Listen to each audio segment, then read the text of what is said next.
Welcome to Dreams for Society, where we imagine, visualize, and create. I'm your host, Lisa Hayes, and today is January 15th, 2018. You can find us on dreamsforsociety.com and let us know if you want to be interviewed. And if you'd like a one-on-one intuitive life coaching session, please visit me at dreamsforyoucoaching.com and email me at lisa@dreamsforyoucoaching. I'm so excited today because we have Adam Riviere with us, musician extraordinaire. Adam has been studying and playing music for over almost 30 years. Almost. And the last 15 years, you've really focused on how we can use the didgeridoo especially to do vibrational therapy and cleanse the chakras and balance the body, mind, and spirit. I just love that. And you can probably see in the camera here, we've got a lot of things we're going to play with. You're a great percussionist, flutist, and of course you play the didgeridoo. And these instruments are not easy. So we're going to have a little fun with this today. But before we get to all that fun, let the viewers know, how did you get to where you are today? I mean, what brought you to this point in your life, maybe from a little boy all the way up? From the start of it, I was still part of that. I'm the end of the Gen X generation. Okay. So still part of that cult of all our parents wanted us, even if you weren't going to be involved in music, you had to take piano lessons. Yeah. So didn't matter what music. I had friends even growing up that, and ended up being great, like collegiate athletes.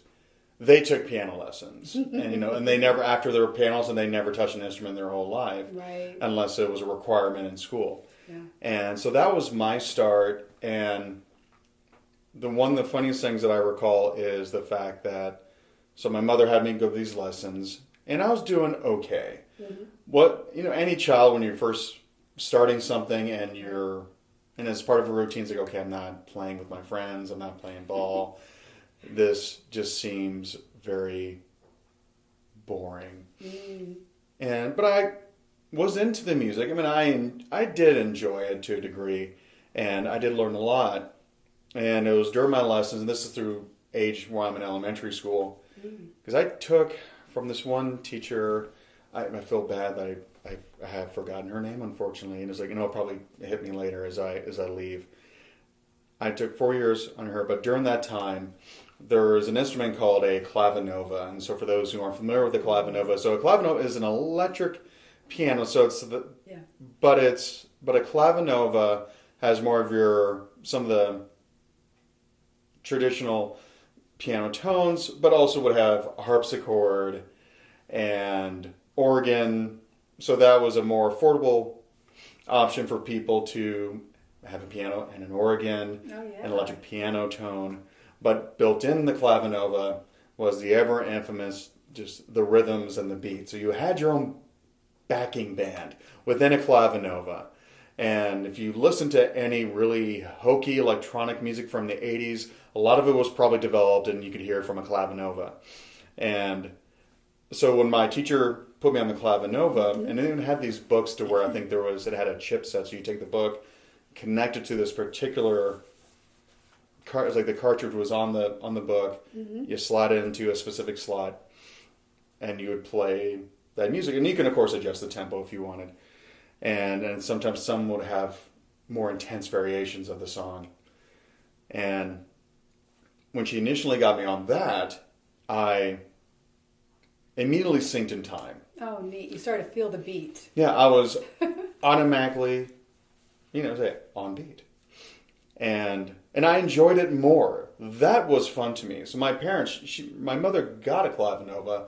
I would mess with that more so than the piano. Okay. But I'd always have the backing beat playing. Yeah. And it was fun because I would just swim around the rhythm, play with it.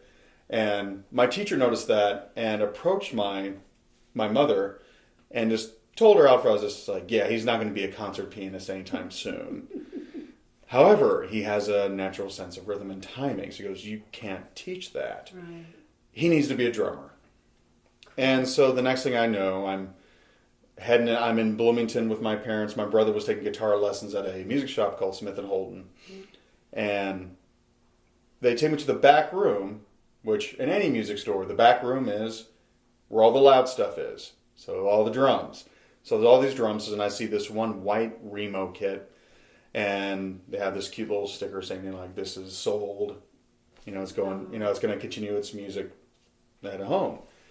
And my parents, my dad, I recall, he goes, "Oh, what do you think about that?" And I was just like, "Well, I don't know." And he goes like, "Yeah, just go ahead and sit behind and play it." And the store owner was there, and he's like, "Yeah, go ahead, son, it's okay." He's just like, "Whatever you're going to do to it, it's not going to be too damaged, for the owner." And that was sweet. And so I played it, and I was like just having fun. I was just keeping a beat, and they're like, "You like it?" I was like, "Yeah, I love it." And they're just like, "Good, it's yours." I'm like, "Ah." What? And so they pre-bought it? So they pre-bought it. Oh. And I immediately... That gives me chill. That's sweet. Yep, and I started taking lessons shortly thereafter, and had the same teacher for a long time, learning drums. That I first started off with, like, I did rock and roll and alternative, but my main focus was jazz.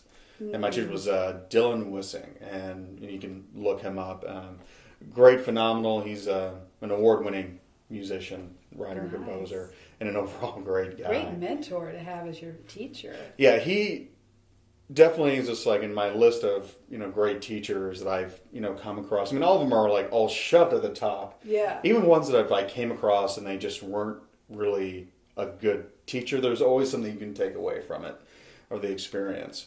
Because I've met great musicians that couldn't teach themselves how to get out of a paper bag. But yet they just had great talent, but they couldn't even instruct us. Like, well, how do you do it? I just do it.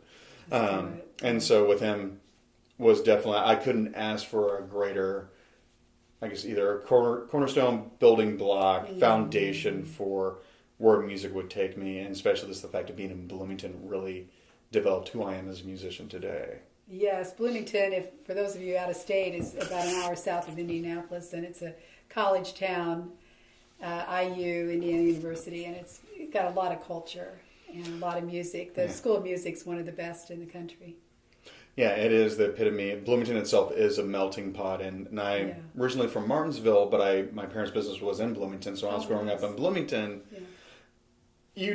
You saw, met, interacted with anything and everything. Right. To which, from Martinsville, everything about Bloomington was just weird. But to me, that was normal. Yeah. And so in Martinsville, it was like, well, why do you want to? It was like, why is your thought process this way? Just to where it's just like, this is, over here. It's like, no, that's just people. That's just normal. So definitely interesting as my upbringing. Going to Martinsville, it's a small, rural farming town. Right. But again, very. There's an intense history of and very conservative, but an intense history like a lot of small towns in the Midwest. Yeah. But at the same time, like a lot of the people that I grew up with, you befriend them. Doesn't matter who you are, honestly. Right. They'll give the shirt up, give you the shirt off their back. That's nice. So I said, living in a small town was nice because nothing happened there. It was dull. Yeah. I mean, the most intense crime was like somebody just got mad at the principal and they drove their El Camino and did a yard job and just did donuts in his front yard, and that's about it. So, well, it sounds like you had a great childhood and your parents really encouraged you to delve into your music talents. Extremely supportive. Yeah. I couldn't have been more blessed than having such a support system. And you know that this is a fact, apparently. I learned this maybe 10 years ago. Do you know who the smartest person is in the band? I was going to say the bass drummer, but... The drummer? Yeah. Yeah. It must be because the beat and the rhythm takes some kind of mathematical intelligence. Yeah, I mean, drummers, more times than not, we rock going through a lot of basic math, especially when it comes to anything else like algebra, multiplication, division. I mean, that's our whole life is addition, subtraction, multiplication, and division. I mean, just that stuff is a cakewalk. Yes, I did trig my senior year. That wasn't fun. I needed all the tutoring I could get to pass, but nevertheless, I mean, especially as a musician or as a drummer, particularly, you are, and it's like this almost might sound dark, like you are driving the bus, right? And your ensemble, orchestra, symphony, whatever you have, or band, if you go off the rails, you got everybody else coming with you bus ride down the you're cliff. Right. And not only that, even as a drummer, just to be even a successful drummer or percussionist, it's like depending on more times than not, you're not the main focus and the lead. Yeah. So you have, for us, the only way to get really sexy in our playing was knowing how to control our dynamics. Okay. Dynamics really, not only, we are helping moving the music, but we're also varying the intensity. Oh. With a lot of different instruments, with instruments, of course, you have your variety of dynamics from very soft to very loud. But more times than not, you're not going to get louder than a drummer. Mm-hmm. It's just not going to happen. Right. Even, I was like, not so long ago, I was like, I teach at Sam Ash on Mondays, and they have it's a drum set circle. Oh. And I brought in, so you had... Yeah, the suspense is killing me. So you had six... This is beautiful. Oh, thank you. So you had like 6 or 7 drum set players going on at once. And I was playing this drum. Mm-hmm. This was it. And I'm with 7 other drum set players. And my friend Rocky, who works in the percussion department and leads that circle, she was laughing the whole time because I was louder than everybody else. Really? But it wasn't because I wasn't playing loud because, I want to be heard. It's just like, for me, that was my normal, just level. Right. Of just, and also to wanting to blend in. Yeah.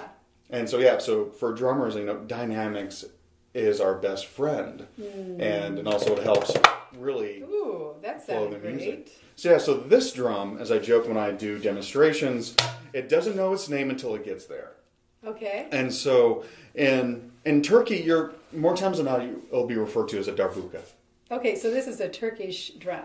Yeah, and specifically, this is a very Turkish drum because it is made in Turkey. Okay. And it looks beautiful. Yeah, and it's really great, and I get it through my support system, Tycoon Percussion. Mm. So I'm an endorsed artist, and so I'm able to get a lot of these wonderful instruments, and I mean not for free, but they do support me. Right. And then luckily the company, even like the Drumhead Powerbeat is a completely different company.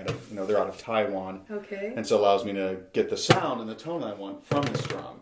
But yeah, in Turkey this will be referred to as like a darbuka. You'll even in Israel they'll say darbuka. Okay. And in Egypt, the Arabic word for drum is tabla. So you'll hear tabla. And a lot of people know the Indian drum tabla as the 2 drums. Okay. You have your tabla and your bayan, or dayan and bayan. Mm. And then in other countries and regions within Persia and the Middle East, another name you'll hear dumbek. Oh. And then there's also dumbek, dumbelek, dumbeki. Again, it just depends where you are. Yeah. And if you take it to a frat house in the States, it's called a bongo, man. A bongo. Okay. Yeah, but I would have said a djembe or something. Yeah, more times people say djembe, and a very generic term is to say goblet drum. Okay, goblet. Okay. And in the Middle East, the funny thing is this instrument wasn't the king until like the 1800s. Oh. The original leader of a lot of the Middle Eastern style of music was a frame drum. Oh wow. And then later went to an instrument referred to as a rick. I do have one, just don't have it on me. Right. So it's like a small tambourine with the jingles, but very large, heavy jingles. Mm. So that was the lead instrument. But as this kind of came into the picture, this took the lead role, and the rick just has a more supportive role in adding to the ensemble, specifically the percussion ensemble. And there's a handful of different drums within that family in the Middle East, Persia. This is such a great education. I had no idea. Yeah, and I have a djembe and I just hit it, and that's all I know. Yeah, and for more times than not, this is a very popular instrument because it's small, it's light. You can carry it. Oh yeah, you can take this on the plane with you, and obviously this is a very popular instrument for belly dancing, and for a variety and all the different genres of belly dancing in the music. From if you have Egyptian, Lebanese, Syrian, and of course, and then you have cabaret style, and then you have American tribal style, which I work with a troupe in Indianapolis, the Indie Tribal, and their leader, she is certified and trained from, I think it's like the sister studio where it originated in California.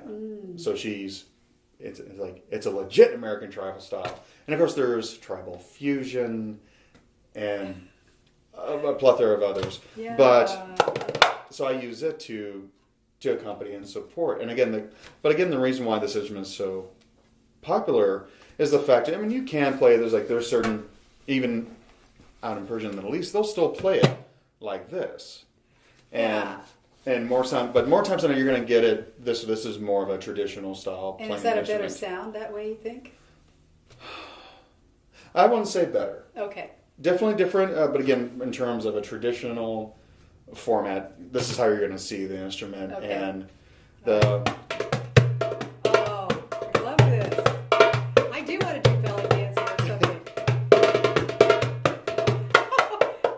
Great. I love it. And every culture is going to have a little bit of a different style. Like Egyptians, so this is more like. More of a classical Egyptian style playing, and then there's variations on that to where you can get more cabaret style, to where it's more showy, more street, more fun. Not saying the classical isn't fun.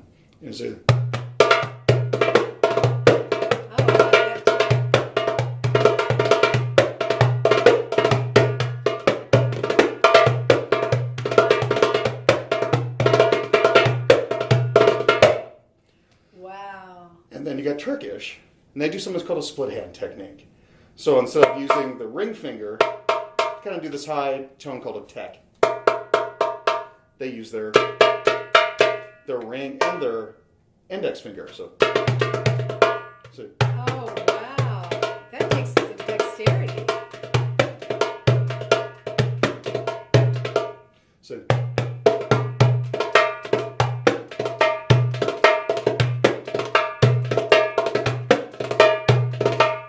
And your higher notes are on the rim area? Oh, yeah. Yes. Yeah. So as I teach people, I says imagine there's a smiley face logo on your drum. Okay. To get the bass, give them a black eye.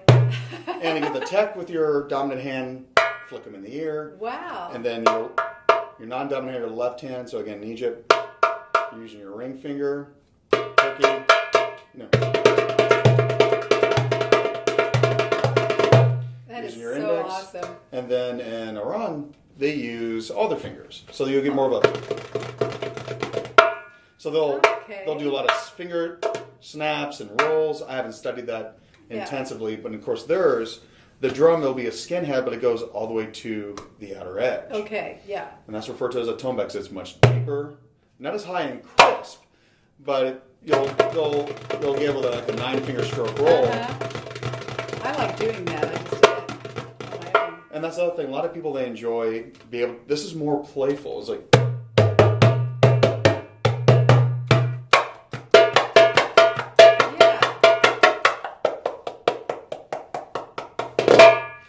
So it's very playful, very exploratory, and it's a wonderful thing. And I tell people just you can't knock a drum that makes beautiful women dance in front of you. So, yeah.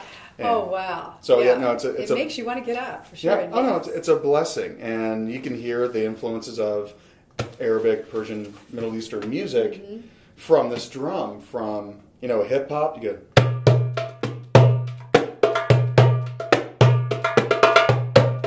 Or one of my favorite demonstrations during like an introduction to dance and drumming. I played, this is a basic beat called Maksum. And then my milkshake brings all the boys to the yard, and they're like, it's better than yours. But I have to show.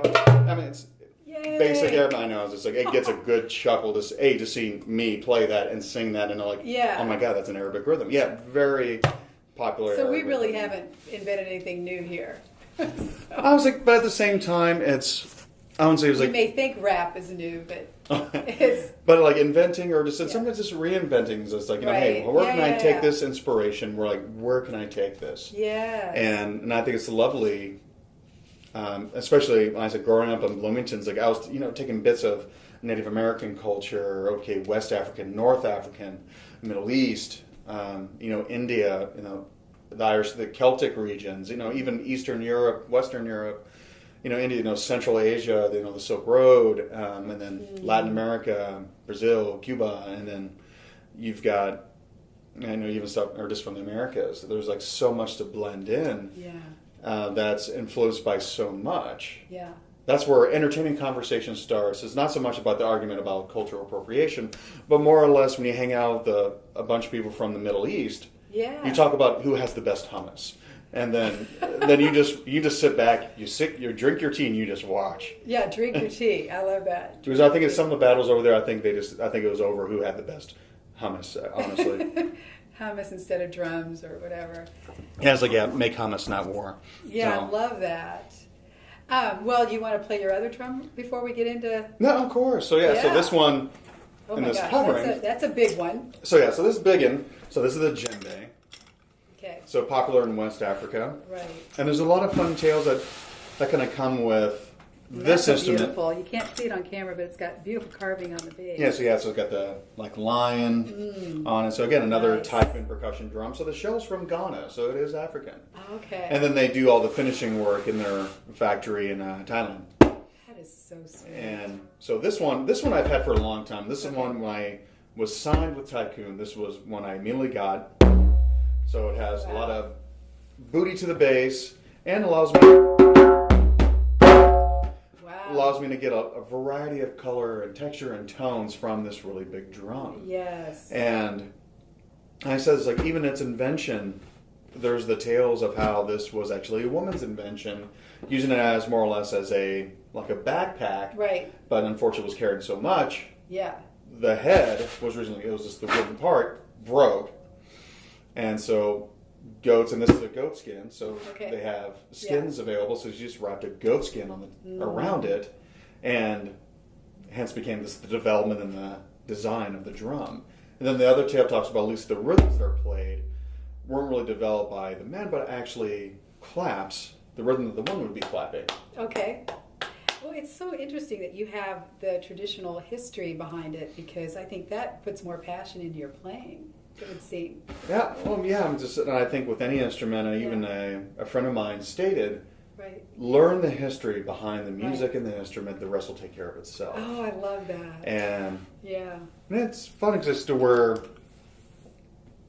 you can be respectful, appreciative, and you can still make it yours. Yeah. It can still be your culture, right, your tribe that you develop with an instrument, be it all from a completely different culture. You can still have your own voice, your own song, your own dancing. And it's like, yeah, you're inspired by other, again, like cultures, beings, and music. And so, so this.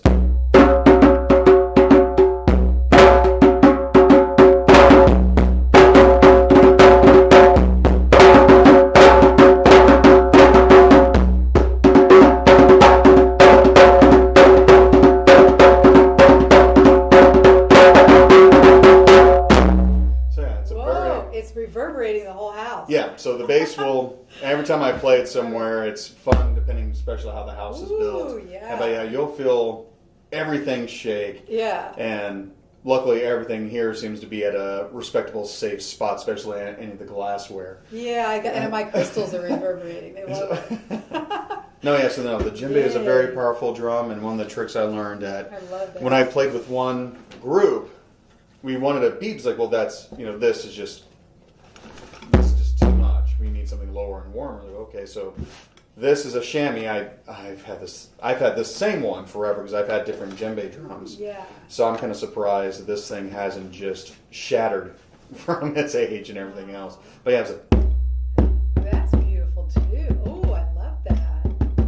That's really sexy. I don't know why that word came in, but it is. It's a nice warm. It's a warm really low tone. Yeah. And I use it a lot when I'm playing at yoga studios. Yeah. And this adds a nice little heartbeat, especially if the teacher's like, hey, we're going to focus on the heart chakra, or we're going to, it's like, we're going to, bring your hands, get in mountain pose, now bring your hands to your heart. And then I just flow. Oh, and Adam, you're quite the man around town in terms of these wellness centers.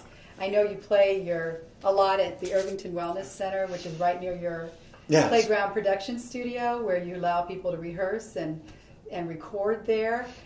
Where else do you show your gifts and help people with the balancing of their the vibrational therapy. I didn't realize you did so much with the drums as the didgeridoo. I know you do. Oh yeah, so the yoga studios all hit obviously Irvington Wellness, and I've been as deep south as Studio U in Studio U and Evolutions Yoga in Greenwood. Awesome. And I've also been to Body Mind Core, Body Mind and Core in Carmel, and I've been up to Muncie, and oh gosh, I feel it's just like memory kind of is like going away for the moment as to where it's just like it's run by these wonderful ladies. I was like, she got to look at my phone because the thing is, I have to give them a shout out because all these places were very. I would say they weren't reluctant, but again, but it was, which is completely the wrong word because it was something different. They were like, no, that sounds cool. It's like, everybody like, live music. This sounds. Live music is so much better than recording because you get that resonance, that vibration that really does help us balance our body, mind, and spirit. Right? It really does cleanse us. That. You're going to hear the recording and you'll like it, but if you were here right now, I mean, everything was vibrating in a great way. And if the tables are vibrating, then my cells and atoms are vibrating. Okay, so Studio Exhale. Oh, I like that. Okay. So wonderful group of people that run that. Awesome. So I've been to Studio Exhale, and I just connected with one who runs the Peace Through Yoga. Oh, nice. And I always perform now. I'm like the resident drummer for the Monumental Yoga. Oh, nice. It happens during the summer solstice. And so that's been a blessing. And of course, I do events at my studio as well. And there's like other stores, but those are like the ones that I definitely frequent the most. Yeah. And of course, I've traveled around and I've played at different yoga studios around the country as well when given the opportunity. And it's a lot of fun, and even when I just walk in, the instructor doesn't know what they expect. So like, so how are we gonna do this? I'm like, okay, when you're instructing people, do you have a tempo or flow that you go with? Yes. And they're like, yes, I do. It's like, I'm gonna follow that. Oh. So just go. You do your thing. I'll do my thing. We'll meet in the middle, and we'll have fun. And that's cute, and not because I'll watch, because I'll interact. I'll change my tempos. Like I'll watch. Like I'll be staring at the teacher. So that's again a lot of my training as a musician. I worked a lot with dancers, not just belly dancers, but modern dancers as well. And so I'm used to just staring down the dancers because I have to go off their tempo. And same with belly dancers. We're feeding off one another. So I'll stare at the teacher forever, just as they're walking around, and then I'll even as they say, okay, go with your own flow. Then I'll just pick a random student and I'll just go with their flow. And so that way, as they're moving, as they're breathing, the tempo and the energy that I see, I interpret it through the music that I play. Oh, nice. And it's a lot of fun. And I bet they sync up with you unconsciously. Oh yeah, it's a trip. Yeah, it's a trip to watch, and for a lot of them, it kind of helps them with the flow. Like, okay, I hear this drum. So okay, I know this sound. I should be here. This sound, I should be at this point. Or after so many cycles of this rhythm or these sounds, I should end up at this point. So it's fun, and I get, even when I start playing a lot of any of the instruments, you get the smiles, and some of them will kind of break focus. So it's like, what is that? Because a lot of the instruments that I play, a lot of them are not accustomed to seeing or hearing. The didgeridoo is always a big hit, the ultimate icebreaker at any party. Yeah. And I'll be dragging that around with me when I go to a convention at the end of the month. But the people just immediately look at it. Yeah. And that is tough to play. I took a lesson from Adam. I have a didgeridoo here from Thailand that he's got his big, beautiful one next to. And that is tough to play. And I'm still practicing. I'll have to have another lesson from you. I play the flute, too, and the piano. So I love all this stuff. And that's why I was so excited to interview you and get you to strut your stuff on this show, because what a gift to society. What an imagining, visualizing, creating your gift. I mean, as a child, you were imagining these things, and then you were visualizing them, and then you created them, and you're gifting them to all the wellness centers around Central Indiana for sure, and the conference you're going to be going to in Anaheim. Yes. Today? Awesome. That's so great at the end of the month. So we're going to be sure to let all the viewers know where to find you, and that's going to be down the road here. But you are at Playground Productions in Irvington Wellness, historic Irvington, across from the street, kind of from or near Irvington Wellness. Yeah, I'm just just 2 blocks. Away. Yeah, it's 2 blocks south of the Wellness Yeah, Center. It's like Wellness Center. as the crow flies. I mean, it's just that fun little direct shot switch. Is heavenly for me. Just to I grab a few of my toys and then 2 minutes later, then boom, I'm there. So if you want to get a taste of the wellness and the vibrational therapy, you can always go take one of the classes there. And anywhere else that you mentioned. Yeah, and I'm always at the Irvington Wellness Center. I'm there once a month. Awesome. And there's more times than not. This year, it averages out to be about the 4th Thursday of every month, going from 6:30 to 7:45. Okay. And I'm working out some other things, especially doing my didgeridoo chakra meditations at the Wellness Center, and I'm reaching out to other studios saying I'm doing my CD tour. I want to let everybody know that I have a CD out. Oh, nice. But I'm only printing so many. I'm only printing 100. Okay. And this is your CD right here. Yep, right? So that's my CD, and it's that CD. The only reason why I'm only printing so many because due to manufacturing standards, it's called like Red Book. Right. So Red Book has to be, music cannot pass 74 minutes. Okay.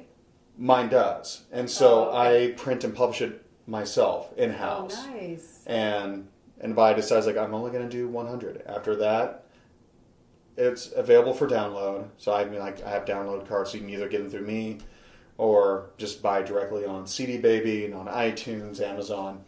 And you're a one-man band for sure. You can do all the technological stuff and everything. Yeah, less drama. I just have to deal with me, myself, and I. But otherwise, I love it. Yeah, so if it's just me, it's a lot of. I mean, I love collaborating. I get a huge kick when I come across other musicians, be them solo or even in bands. Like, hey, could you do your didgeridoo? Or hey, we would love to have some Middle Eastern, or can you give us the West African energy? Or like, hey, we need some flute, or we just need weird stuff.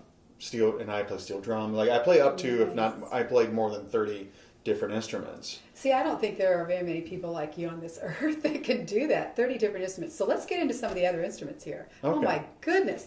What is this thing here? It looks like a serpent or something. Oh, so this bad boy. This is amazing. So in Indiana, it's legal to open carry soon. No, I'm just kidding. So this is a Native American style flute. Okay. And so this is made of black walnut. Nice. Maker is Brad Young of Four Winds Flutes. And great maker, great guy. And every flute that I own, I got flutes from just 3 different makers. Okay. But each one, 2 of them I know real close. Right.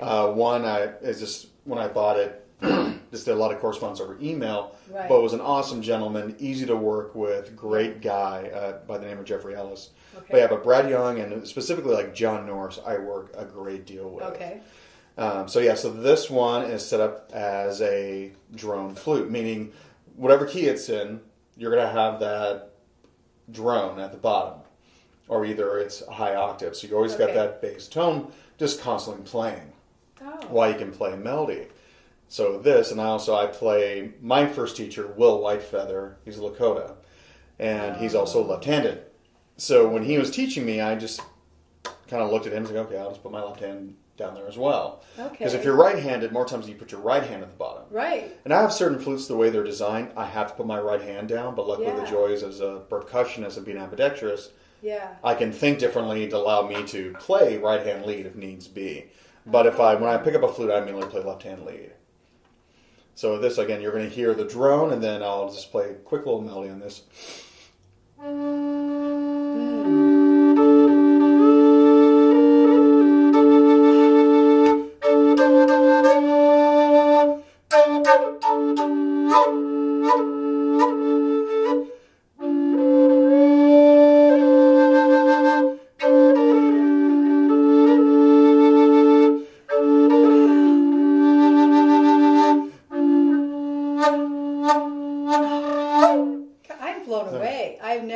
Like that sounds like much more than just a flute. Yeah, so no, it definitely gives it a lot of... You've got the 2 holes in the bottom, so it's... Yep, so again, just to where this delivering the drone... delivering a couple different tones. Yep, so delivering, one side is just the drone. The drone, which is...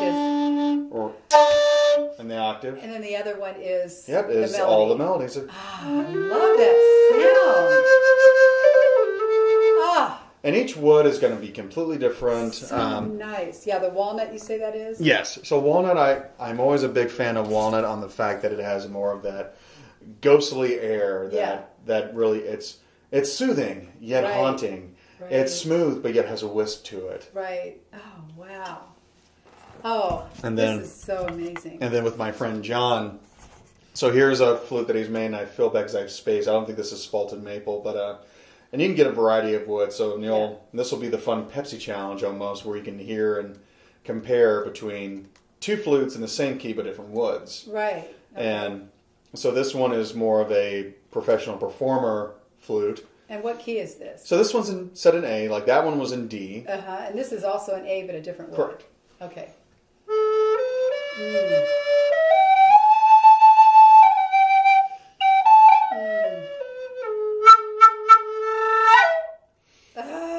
So good. And then you have this one, so it's cedar. Yeah. So this is his student flute, which myself, among other flute players, all of us were like, well, not only do we want to see a student flute, we want to see a beginner flute, but we don't want it to be a toy. Right. It's like even we want to, if we grab it and play, it still rocks. Right.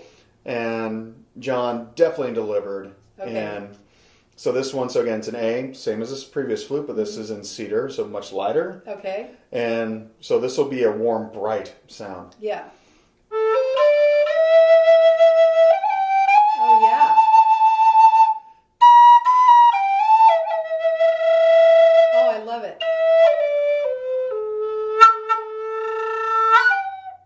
So, because again, this is a phenomenal flute, and this is even one of his earlier prototypes. Yeah. So somebody goes, can I? I was like, no. He's like, he doesn't make them this way anymore.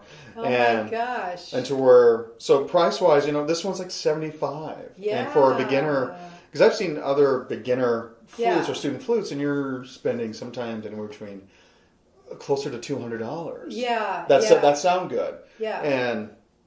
And we approached him, was like, okay, we know 50's too little. Can you stay below 100 so we can, so if we go out and teach, we have a good flute, somebody will fill in. That's a nice. I mean, 75 is a good investment, but it's not so hefty. Right. That, something like this, I was trying to think, this one might be like 135, around there. Yeah. And Hold on for a second. I am inspired to do something. Oh, there you go. Because I have an A. Well, I think you say these aren't really tuned right, but this one is. So that's an Odell, yeah. And what is the wood on this? Walnut? Yeah, this looks like walnut? Yeah, it's walnut. So I'll actually tell you about. Is it cedar or is it walnut? No, it's not cedar. Okay, so you had a cedar and you had a. This isn't mahogany, but mahogany. I'm trying to think. It's not sapelli. It's high spirits. Yeah, so this might be mahogany. Okay. So play your two real quickly, and then I'll play this one to give the viewers a feel. Okay. I'll just go up and down just like a simple minor scale. So these are all A's, but the different wood. Yep.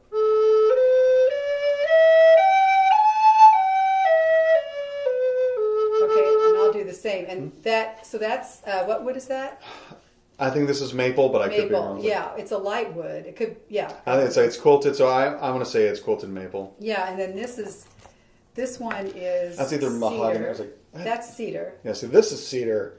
Because I can tell by the grain of that, that's not cedar. And then this is something different. I thought this was cedar, but maybe it didn't. No.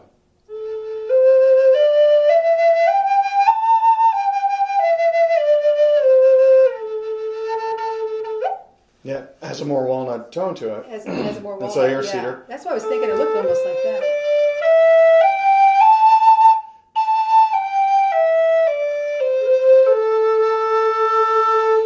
Yeah, and Odell high spirits are good, solid flutes.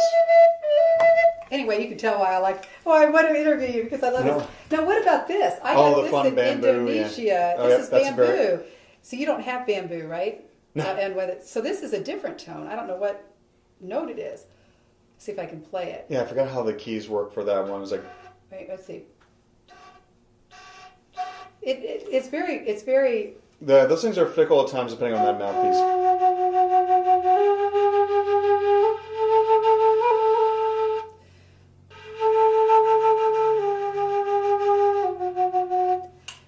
different.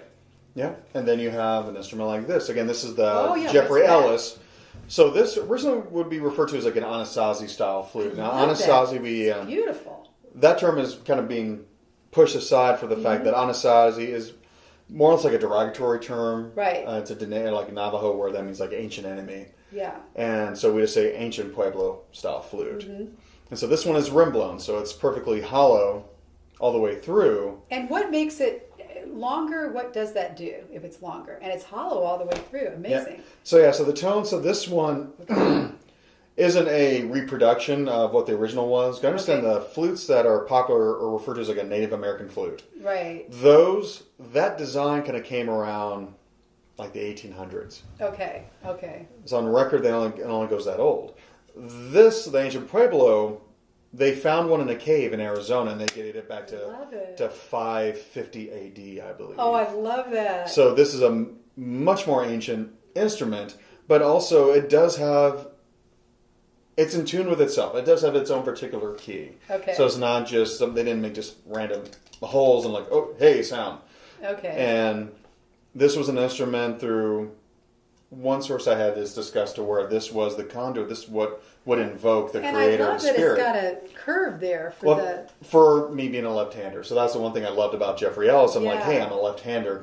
So he has a mathematical equation that keeps it in the key in the scale that's supposed to be in, but it has a curve to it. So this is a much more comfortable holding position. And some will be just straight. And you hold it the way you do. Yeah.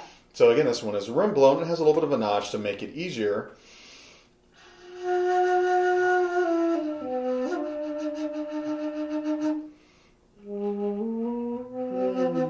beautiful.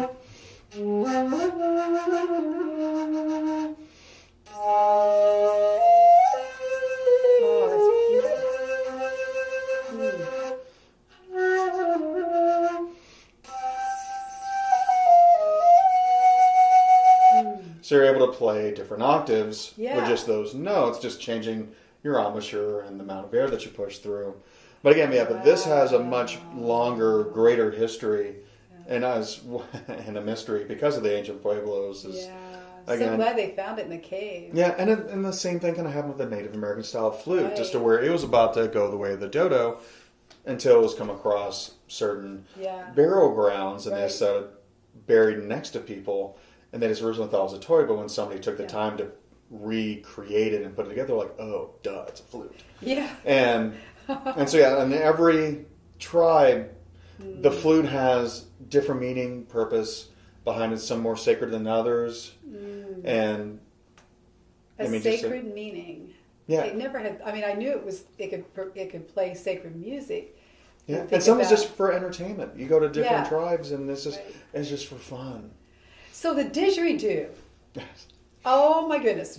Saving the best for last. My understanding is when I took lessons from you, I got so high from the breathing that is this the root chakra one? Yes. So this is the root. Red. You brought this out to try to ground me.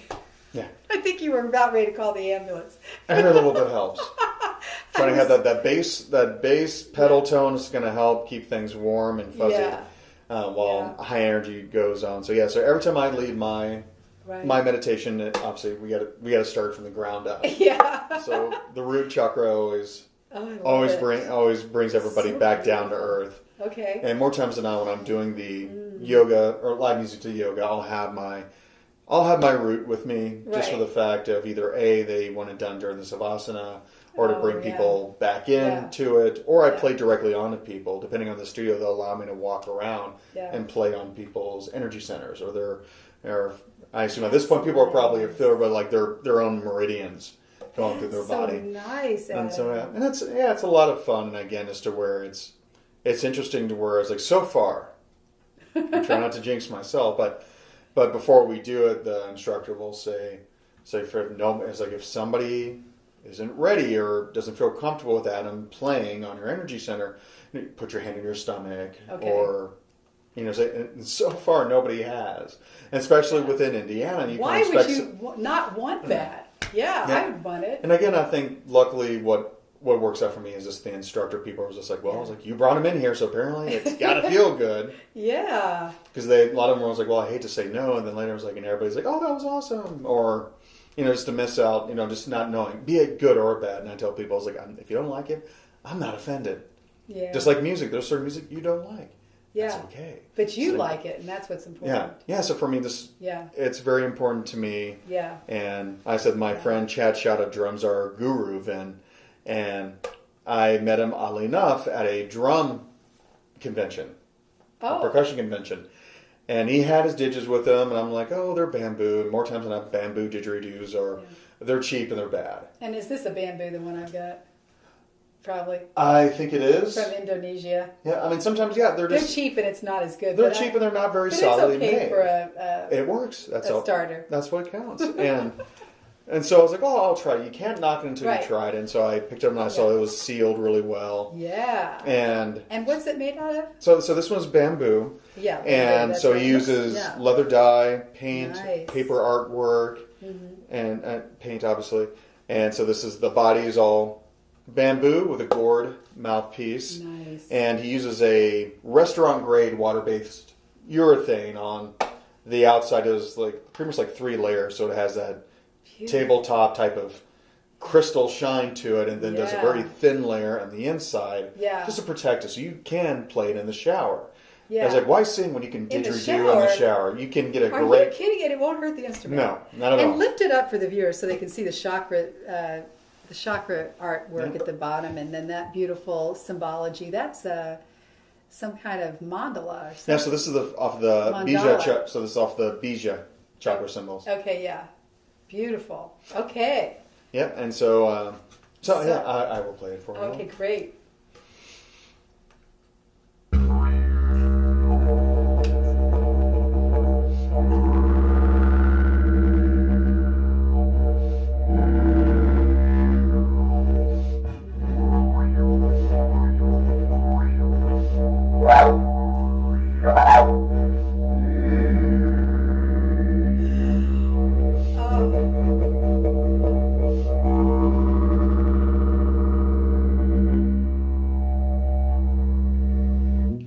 So I can go on for a while, but this is A+++.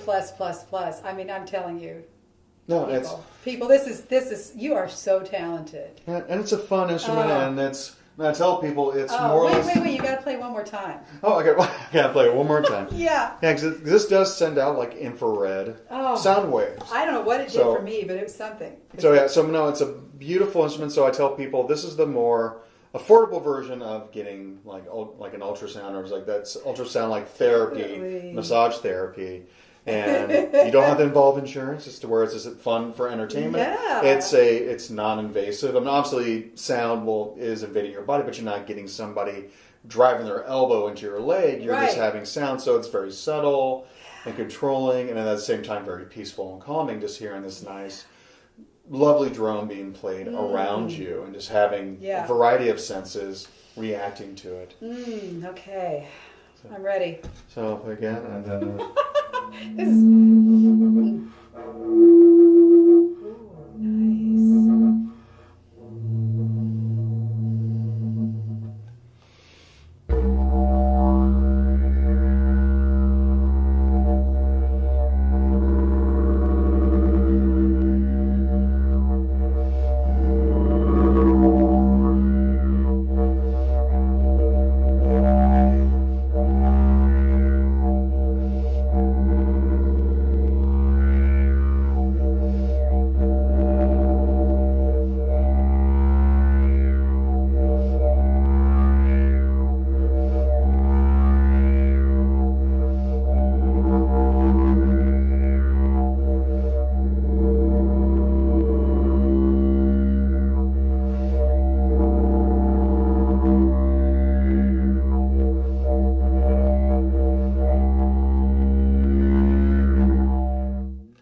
I'm laughing and smiling. That is my reaction, my involuntary reaction.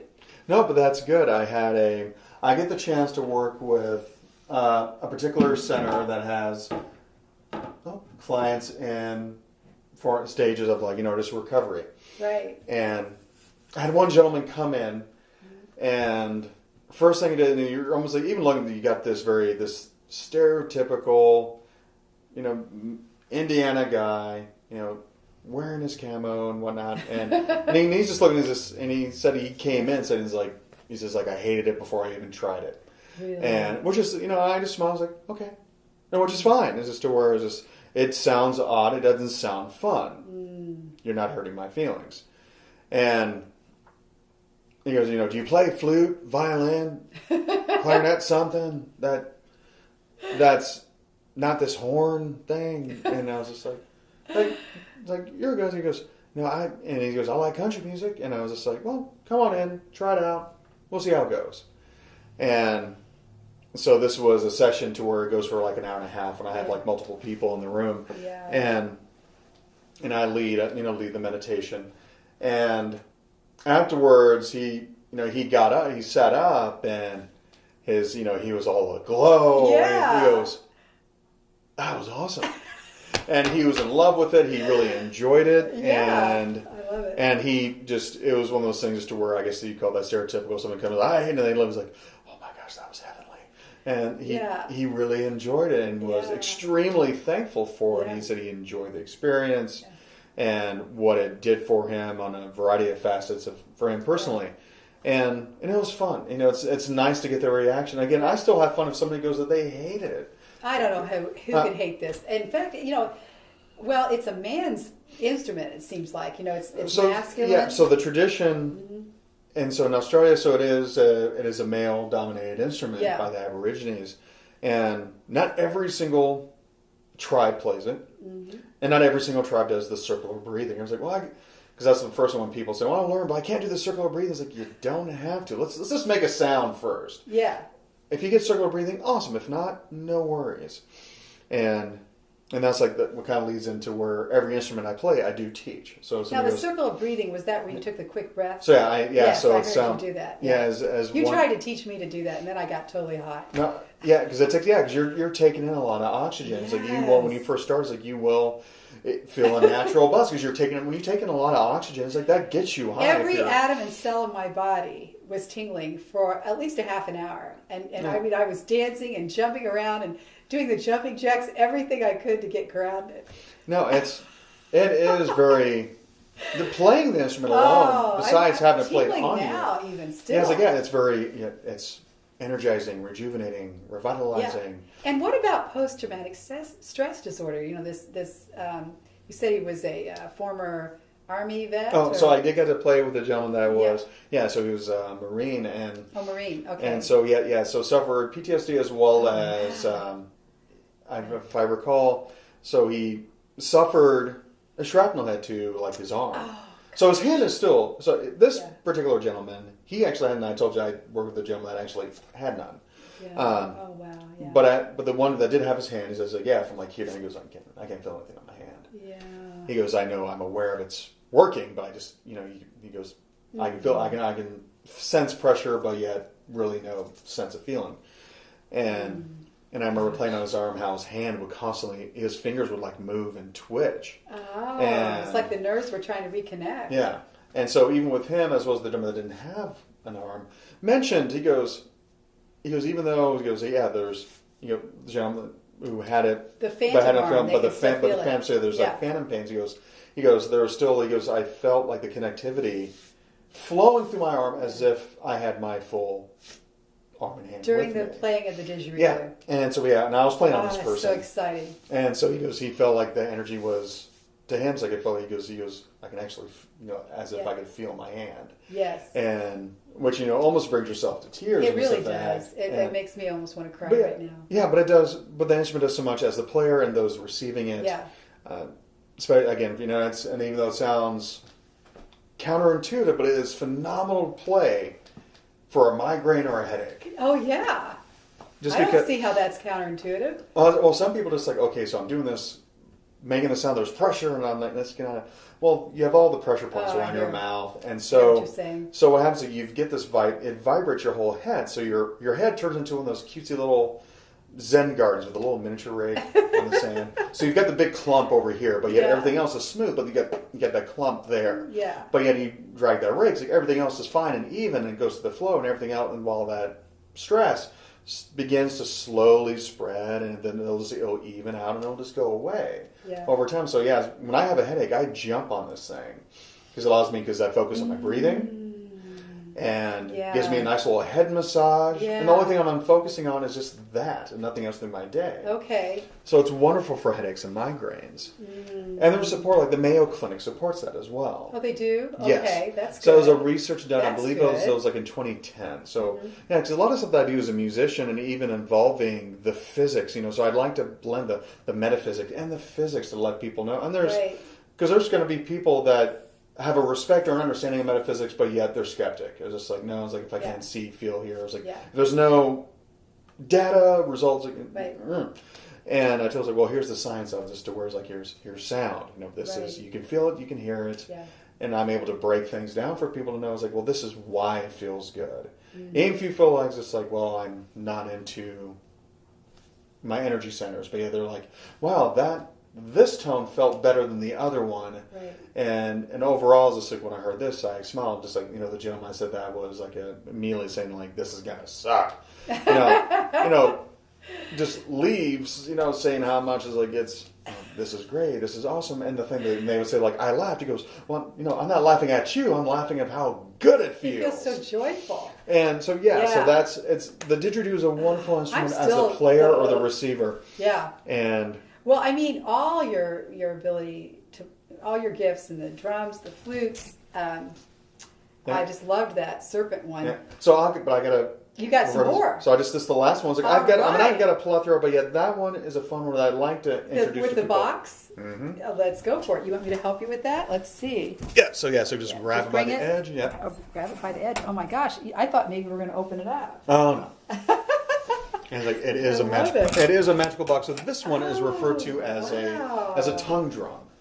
Okay. So the tongue drum, as sexy as the name is, so this one kind of dates back to where you can have African culture as well as Aztec, specifically Aztec. Yeah. Or just taking a log or just different pieces of wood together and making slits. So that's another drum, or name to the drum is slits. Tilt it so that the viewers can see. Isn't that gorgeous? Yeah. So and the maker is I would say this like please tell me you put your autograph. There we go. So it was Josh Thiel. So I had his father originally made this for me. Name? So Thiel is go through here. Thiel.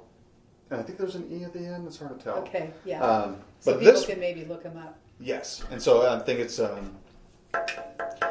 if you type in tongue drum, and I believe it's like Hardwood Music Company, I believe it is. Okay. And this one this one's actually 30 years old. Because I sent it back. I told him, I was like, hey, I want a bigger one to complement this one. Right. But this one needs just, I've had it for so long, would like to just kind of do a little refinishing. And they said, like, oh, it's in great health. They did a couple things with the notes and what have you. And so they're able to kind of help. Refurbish it, too. Yeah, okay. They can refurbish, fix, and... Nice.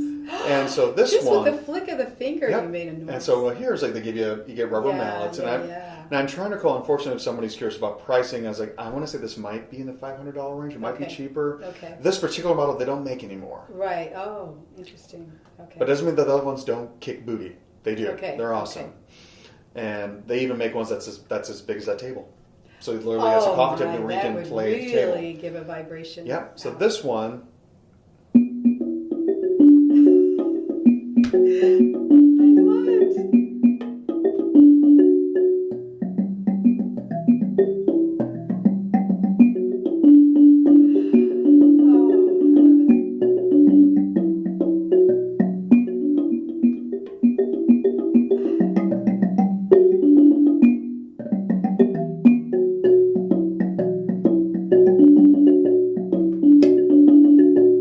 That's where your skills as a drummer comes in, the beat. Yeah, but again, as I said, it's very fun, very therapeutic, and you can play with your hands, so where you can just take your fingers and you can still just. I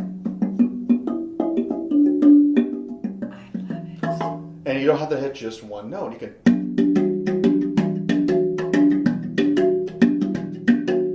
Wow.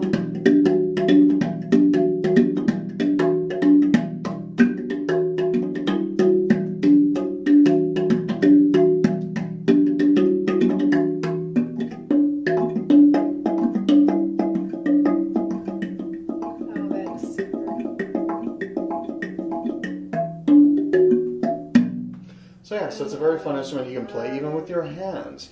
And so I know a lot of people like the rage about the the flying saucer pan, like we call like a hong drum, or it's a pan drum. But those alone is just one scale. Those are now they're a minimum of $1,000. Really? Oh, all the way up to $5,000, oh, depending on the maker and when it was made. Crazy. And I tell people, it's like mine that's this big. Yeah. That's $1,000. Right. And it's just it's a single scale, but it's very resonant and beautiful. But for me, it's just like this. If you're in a bad mood, you want to play that just to get in a good mood. I mean, you have to be in a good mood when you get done playing that.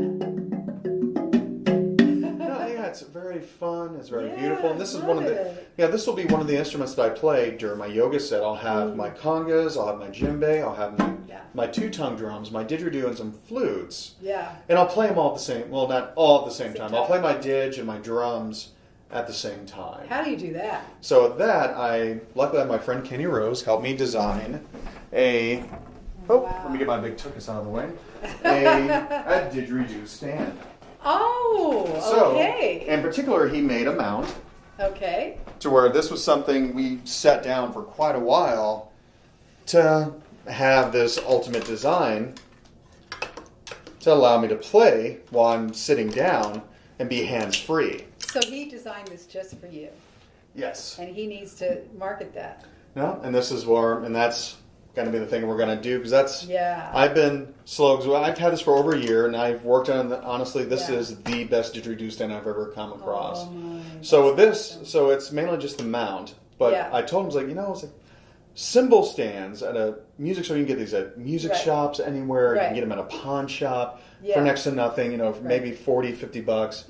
The mount at the moment is like, but it's all solid steel, made in America, and with rubber, padding, rubber straps. So once you put this sucker in, it is not going anywhere. So you need me to hold it? Oh no, because that's the good thing about this pad is like the moment you put it in there, if you center, it's like, well, not only bounces, but it grips it. It automatically grabs it. And so then the ultimate grip is when I put the rubber straps on, it's completely locked. It is not going anywhere. And I've had other ones that are plastic, and this mount was more of a swivel to where you can almost put in every single angle. Then once you locked it, it doesn't move at all, which I hated. I enjoy to have a little bit of play. Right. Just because of if I'm playing an instrument, and sometimes I need to kind of focus down. Right. Or adjust. Let's put that. Oh, not too far away. So so I'm able to.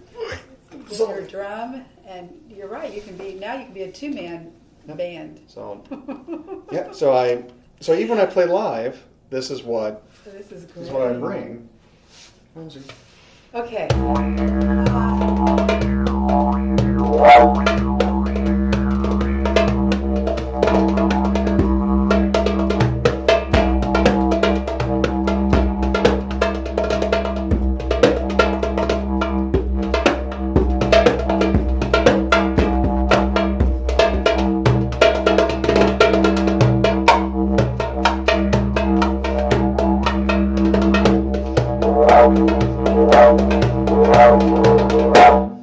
So it's obviously I have a much bigger setup, so this is more improv due to circumstance. Adam. But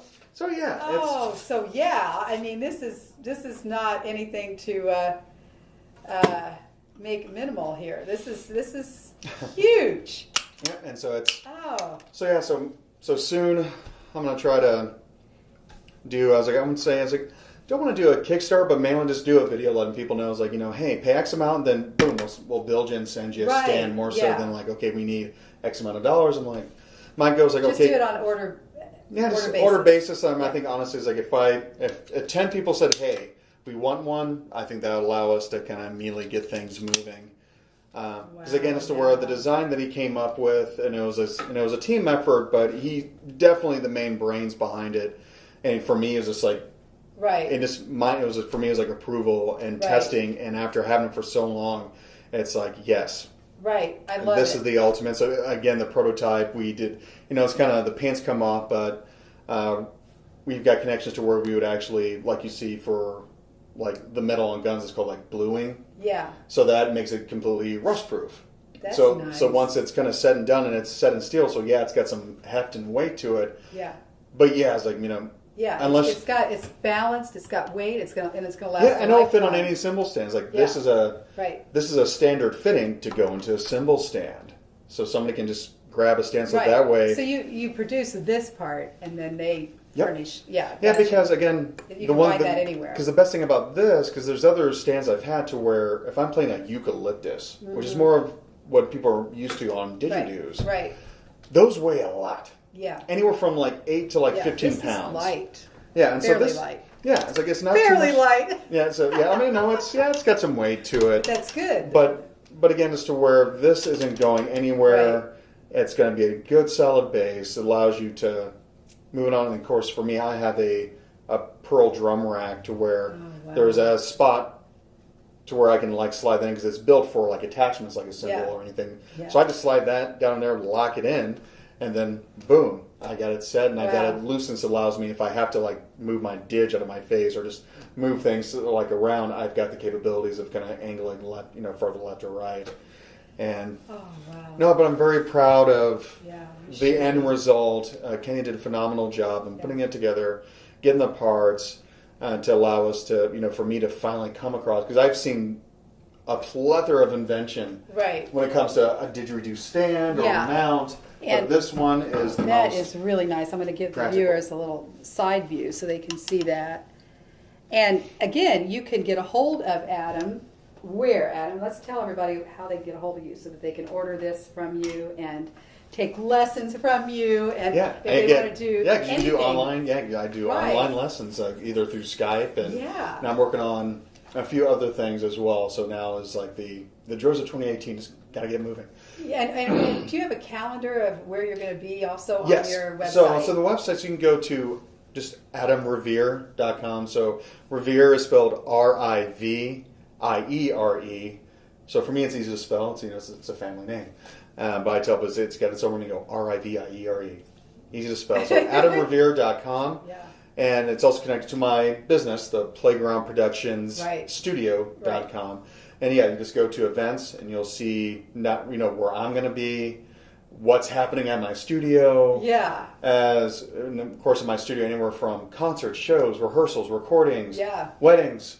So. And you can imagine his studio is filled with inventory of all these instruments.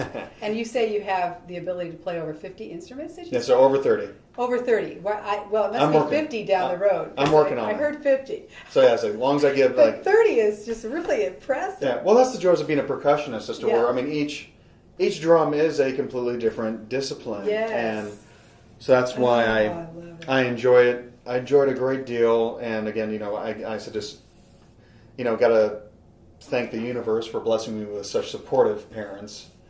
And then for my awesome. And then for my journey to come across this company, Tycoon Percussion, when I was at a percussion convention and passed by their booth, hit a drum, and I was like, "Oh, that's the loveliest sound of any drum I've come across." And then got a dialogue with those people for a couple years, and then they signed me to be part of their family. Oh, that's and so sweet. They're extremely supportive, and now they work with like Helen Leonard Music Publishing and Distribution, and they help me. So I'll do. Because I can be hired out to travel, so I can go anywhere in this country and do a drum workshop or a music workshop. Yes. And I actually get support by both Tycoon and Hal Leonard for educational purposes to kind of to bring music to people. And that's one of the things that's my, like it's not my mantra, but it's pretty much what I live by. Yes. And that's why I tell people, keep the music going, my friends. Keep the music going, my friends. One's like one way or another, and then. But my life goes off of the Friedrich Nietzsche quote of, without music, life would be a mistake. That's good too. But your music is native. It is Aboriginal. It is the heart center.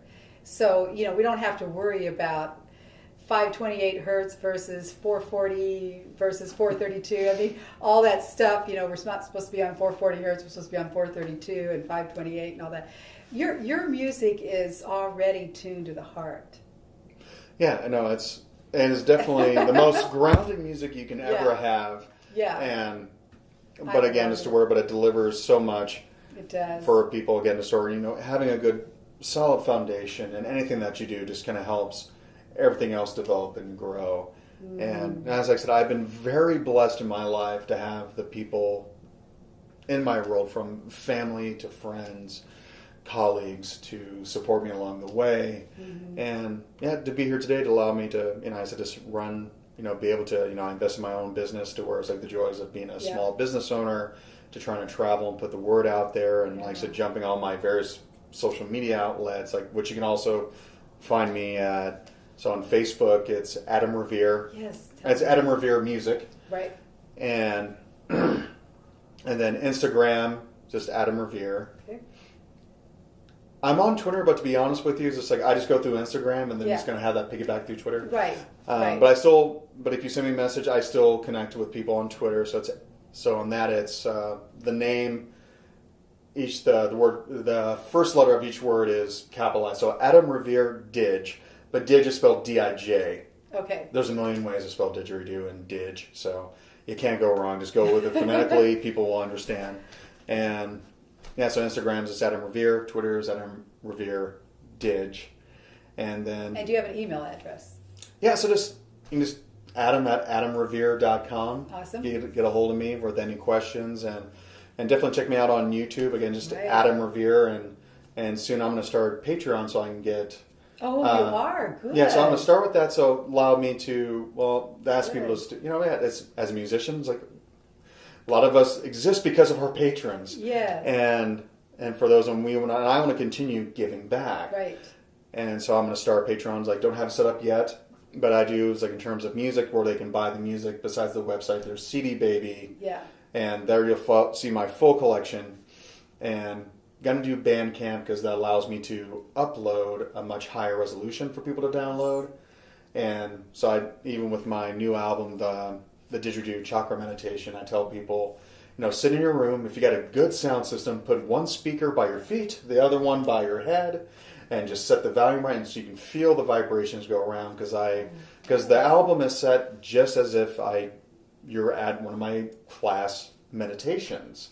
Oh, good. So I go through it from start to finish, and no sometimes like, oh, I messed up my breath here, because I'm playing for over an hour. I said it's an hour and 18. It's like an hour and 18, an hour and 20 minutes long. Wow. CD, to where you pop it in, and then you just let it go. It's a long meditation, but it breaks down every chakra, the characteristics, and a little bit of the the affirmation of what's kind of connected with it, the element, the key that it's in, the Bija chakra symbol and whatnot. And so I wanted to have people like, if you can't attend the classes, like, well, there you go. You can go right to it, and it's tracked out.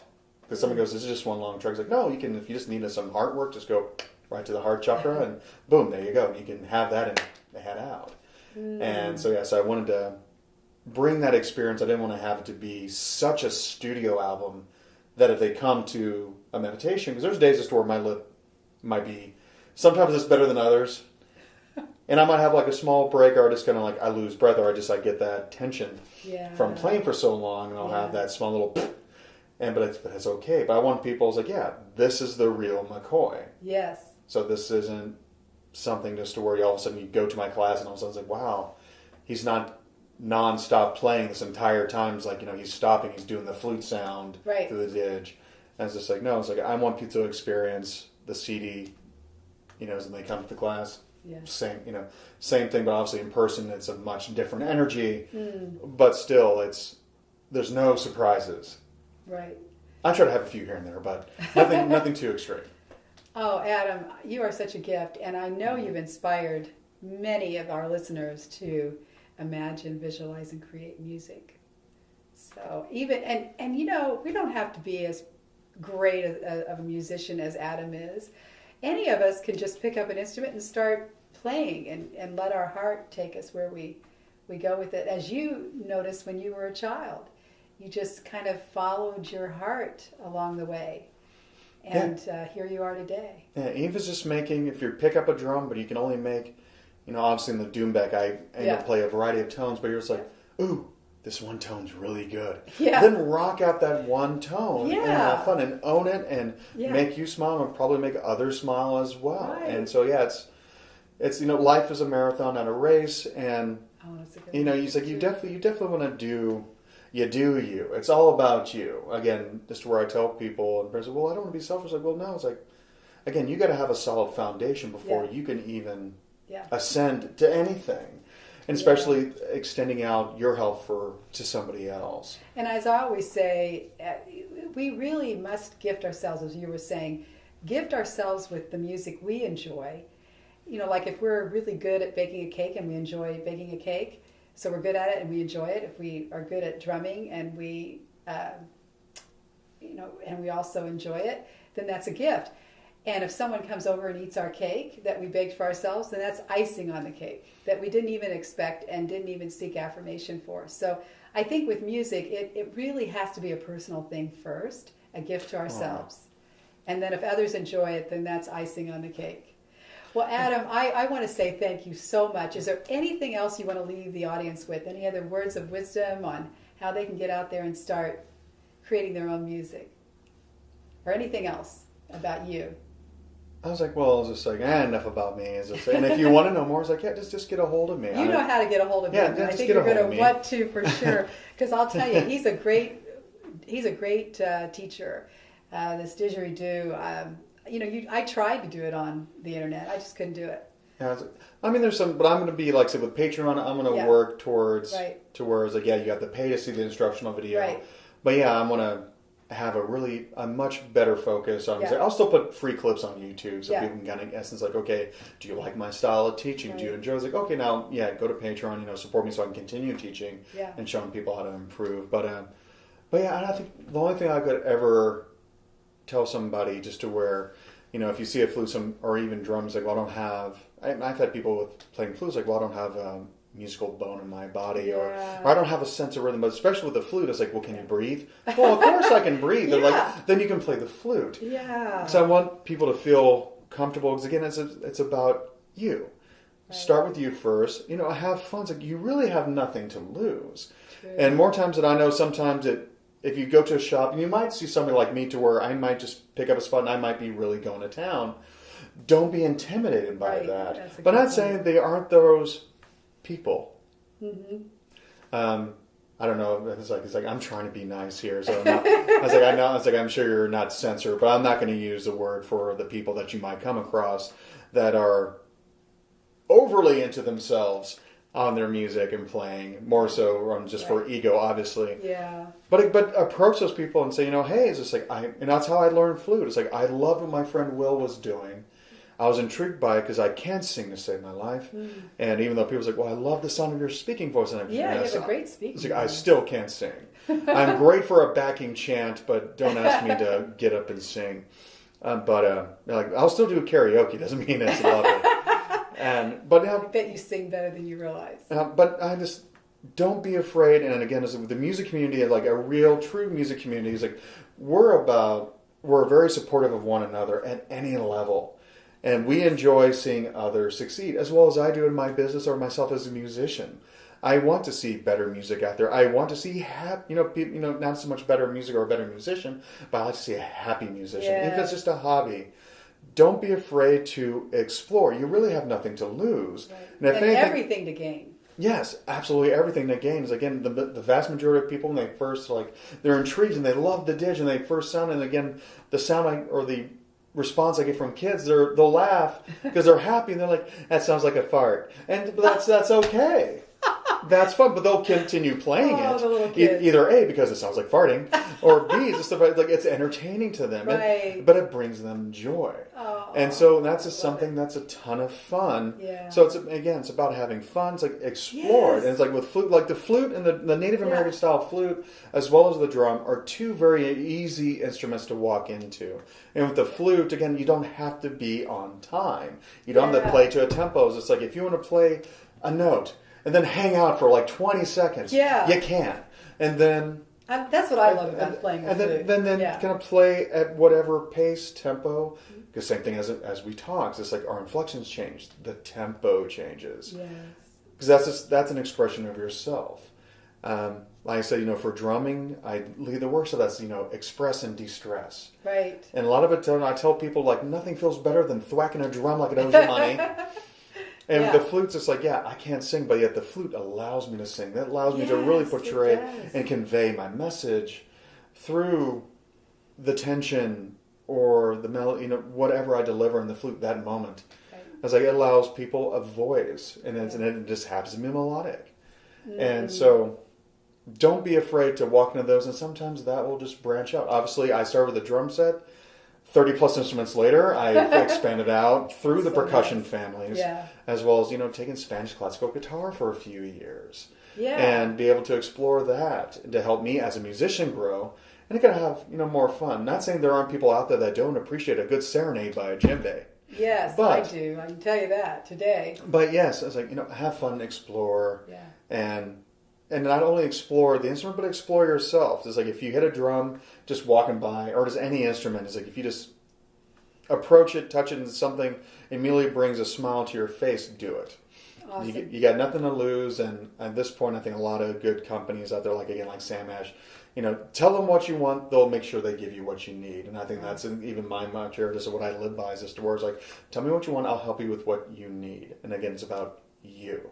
Yes. It's not about what I think, because everybody's, which one's better? It's like, that's for you to decide. Yes, I agree. So explore, have fun. Nobody knows you better than you. Oh, that's good advice. And today is Martin Luther King's Day. Yes. I was reminded that because when you were saying, some of the things like have fun, do it now. On my website, Dreams for Society, I have a little blurb that says the time is always right to do what is right, Martin Luther King. And I was just thinking, the time is now, is right to create music and be childlike, like we were today. So I hope, again, that you were inspired by Adam Riviere. And below the video, you'll get all of his information as to where to contact him. And I do encourage you, get a hold of Adam. You will not be disappointed. You have everything to gain. So thank you for joining us, and I hope to interview you again in the future. Maybe I can visit your studio and show everyone how many instruments you've got there. So, you're always welcome at the playground. Yes, I love the playground. So with that, thank you, and until next time, I'm your host, Lisa Hayes. Bye-bye.